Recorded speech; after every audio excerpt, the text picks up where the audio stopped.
Assalamualaikum warahmatullahi wabarakatuh. Kali ini saya akan menyampaikan materi tentang ilmu hukum sebagai ilmu kenyataan. Ilmu hukum sebagai ilmu kenyataan membahas hukum dari sisi sikap tindak atau perilaku. Artinya, hukum akan dilihat dari segi penerapannya yang diwujudkan dalam bentuk tingkah laku atau sikap tindak.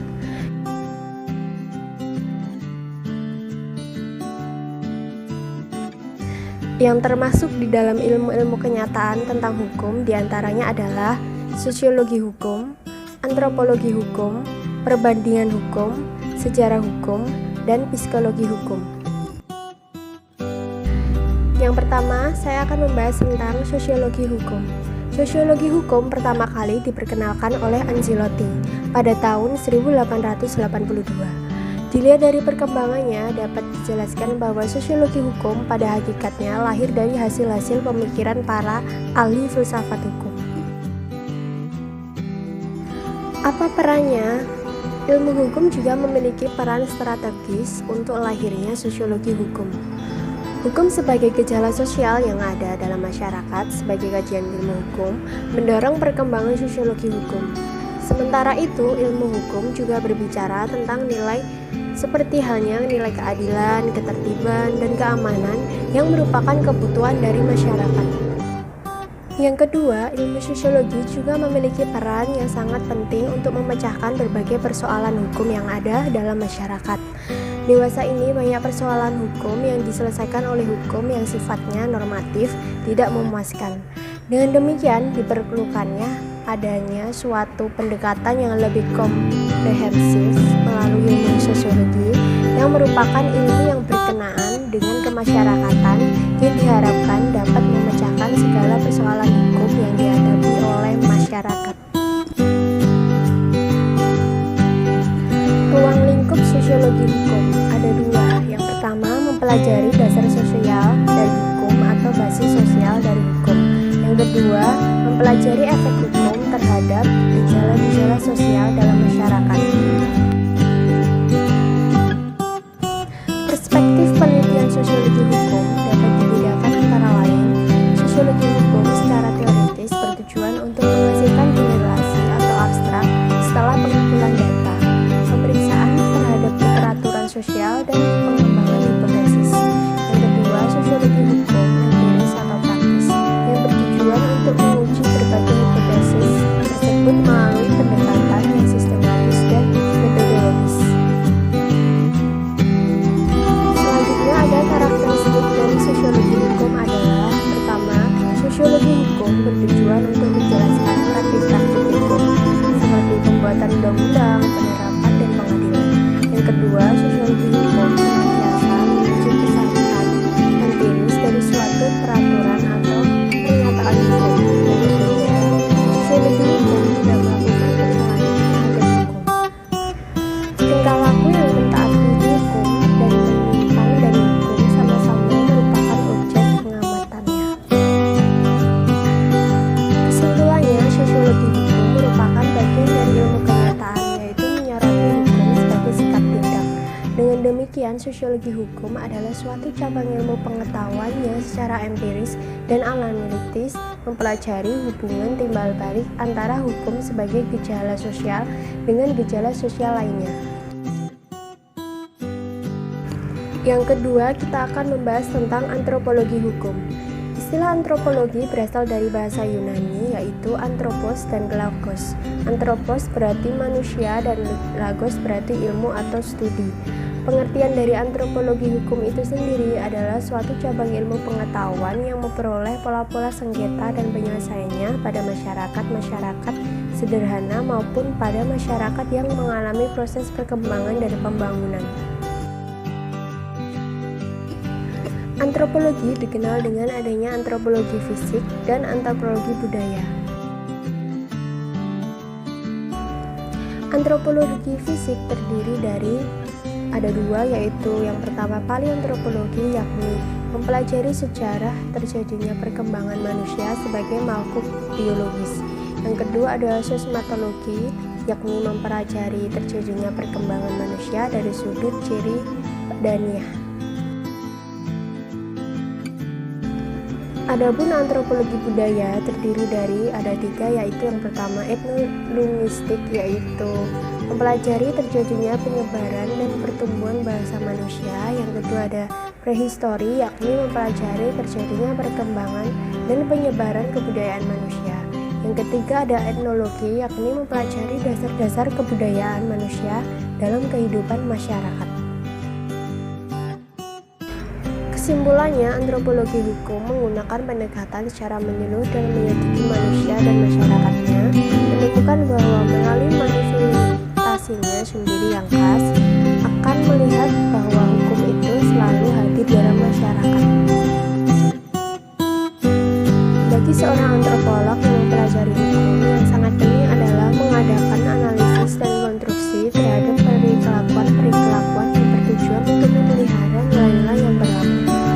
Suatu gejala hukum timbul apabila ada perilakuan yang sedemikian rupa sehingga bila dibiarkan akan mengganggu atau bahkan merusak lembaga-lembaga yang paling dihargai oleh masyarakat.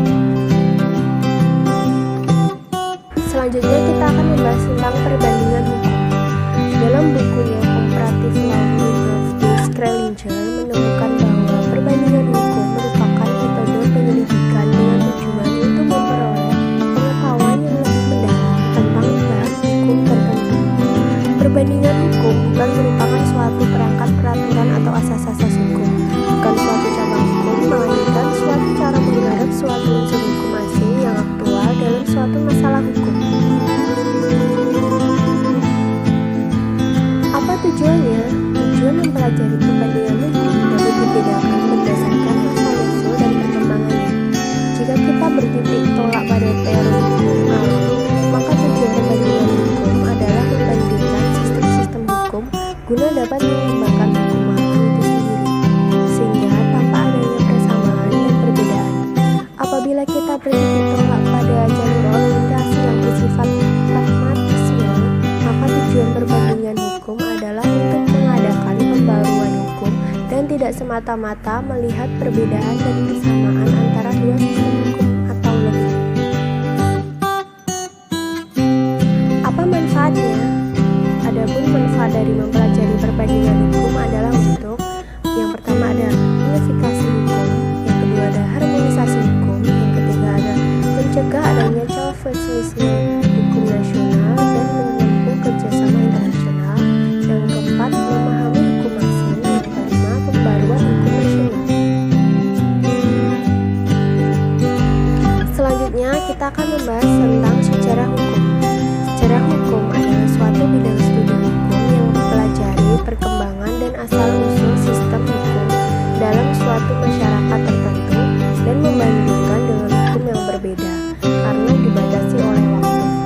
Yang ditekankan dalam studi sejarah hukum adalah hukum suatu bangsa merupakan ekspresi jiwa dan bangsa yang bersangkutan oleh karenanya senantiasa selalu berbeda dengan yang lain. Perbedaan ini terletak pada karakteristik pertumbuhan yang dialami masing-masing sistem hukum. Sejarah hukum ini tidak dapat dilepaskan dari aliran historical jurisprudensi yang dipelopori oleh Friedrich Carl von Schaffer. Aliran muncul sebagai suatu reaksi terhadap rasionalisme abad ke-18 dan semangat revolusi Prancis yang menentang wewenang dan tradisi. Menurut Lemire, apabila dilihat dari sudut bentuknya secara hukum terdiri atas secara hukum ekstern ruang lingkupnya, yaitu perkembangan secara menyeluruh dari suatu hukum positif tertentu, dan sejarah hukum intern ruang lingkupnya, yaitu lembaga dan pengertian hukum dari suatu bidang tata hukum tertentu. Apabila hukum itu dikatakan tumbuh dan berkembang, maka dapat diartikan bahwa ada hubungannya antara sistem hukum yang sekarang dengan yang lalu. Karena untuk memahami fenomena hukum dalam masyarakat, perlu dikenal dan dipahami secara sistematis tentang proses-proses terbentuknya hukum, faktor-faktor penyebab keberadaannya, dan sebagainya. Yang terakhir, kita akan membahas tentang psikologi hukum. Psikologi apabila ditinjau dari segi ilmu bahasa berasal dari kata psiko dan logos, Psiko sering diartikan sebagai jiwa dan logos berarti ilmu. Dengan demikian, psikologi sering diartikan dalam ilmu pengetahuan tentang jiwa. Psikologi adalah ilmu pengetahuan tentang perilaku manusia atau human behavior. Maka dengan kaitannya dengan studi hukum, ia akan melihat hukum sebagai salah satu cerminan perilaku manusia. Di dalam masyarakat modern, perilaku manusia ini merupakan sesuatu yang sangat menonjol pada hukum, yang akan menggunakan hukum sebagai alat tujuan-tujuan yang dikehendaki. Karenanya dimaksud dengan psikologi hukum adalah suatu cabang pengetahuan yang mempelajari hukum sebagai perwujudan dari perkembangan jiwa manusia.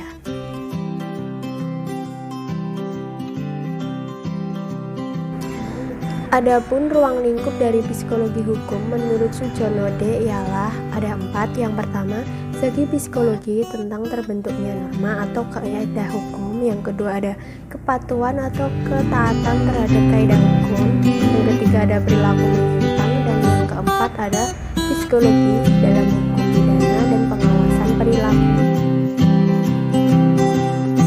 Dalam psikologi hukum akan dipelajari sikap tindak atau perilakuan hukum dari seseorang yang terdiri atas: pertama, sikap tindak atau perilakuan hukum yang normal yang akan menyebabkan seseorang akan mematuhi hukum.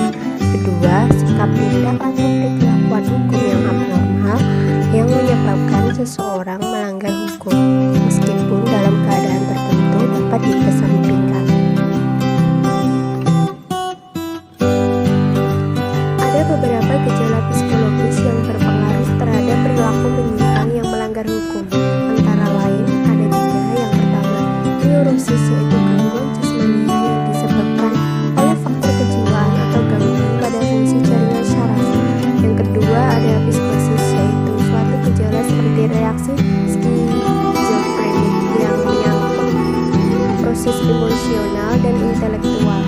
Yang ketiga ada gejala sosiopatik, yaitu mencakup reaksi antisosial, yaitu seseorang yang hampir tidak punya etika atau logika. Selanjutnya ada reaksi disosial, yaitu seseorang yang selalu berurusan dengan hukum. Yang ketiga ada deviasi seksual, yaitu perilaku seksual yang menyimpang. Dan keempat ada addiction, yaitu ketergantungan. Kesimpulannya, secara sadar ataupun tidak, hukum ternyata telah memasuki bidang psikologi, terutama psikologi sosial. Hal ini dapat dilihat dari contohnya pada hukum pidana, di mana peranan saksi pidana dengan kriminalis menunjukkan hubungan hukum dengan psikologi.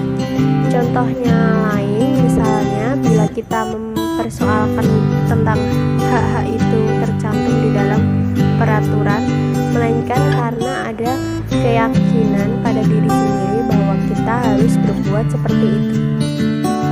Demikian materi yang dapat saya sampaikan. Kurang lebihnya mohon maaf bila ada kesalahan. Assalamualaikum warahmatullahi wabarakatuh.